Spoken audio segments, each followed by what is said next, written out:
Hello there, my name is Thomas O'Regan. Over the last 3.5 years, me and my wife have built an 11 property portfolio. Now, I don't say that to boast, I just say that to let you guys know I have a little bit of credibility saying what I'm saying when I'm talking about property investing. Now, today, what I wanted to debunk, which is a myth, or not really a myth, but just something that I see a lot of people make mistakes in, and that is they make a lot of mistakes in generalizing. They have when people hear general blanket statements about property investing, they assume that it applies to everything. Like, the most dangerous thing you can do for yourself is listen to the mainstream media news where they're saying property prices will drop by 20%, or Sydney had like a 20% downturn, or anything like that, because the reality is generally the entire market of Sydney, if they're making a statement like that, drop by 20%, the entire market, yes, but there's so many sub-markets within a market that make up that market, and they are all performing at different levels. So what my point is, here's another example. Like, people say, and this is more for commercial real estate, but people say the office market is in an absolute slump at the moment. Everyone knows vacancies are very high in office, and it is generally not a good investment. Generally, if you generalize, you are missing so many opportunities, because the reality is, yes, generally office space is not a good investment at the moment in commercial real estate because the vacancy rates are very high.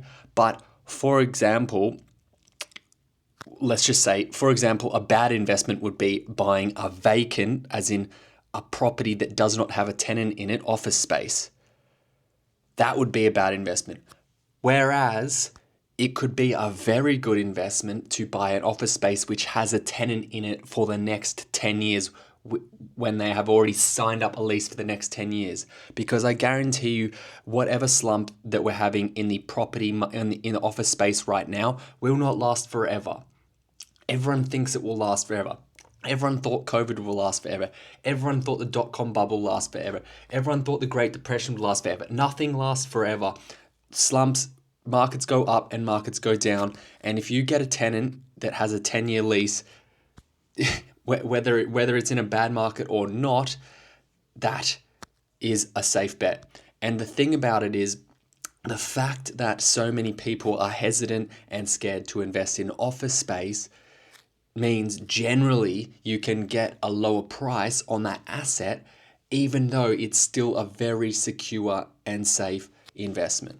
So I see a lot of people say, oh, okay, I only want to invest in, I don't want to invest in Perth, or I don't want to invest in Sydney, or wherever, because the market's going down at the moment. It's like, okay, yeah, the market's going down at the moment in Sydney in general, but what about in this little pocket?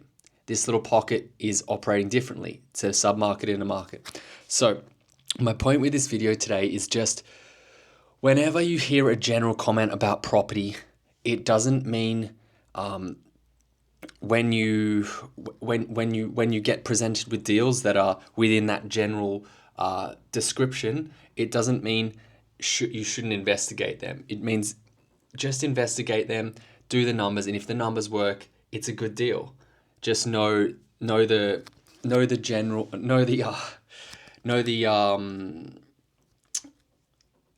way that everyone's feeling about that marketplace at the moment, and use it to your advantage in the negotiation. And that's where you can make very good deals. In property investing and investing in general, most of the money is made on downturns, not when the market's going up. You make your money when you buy in property. That is where you make your money. Okay, guys, see you next time. Bye.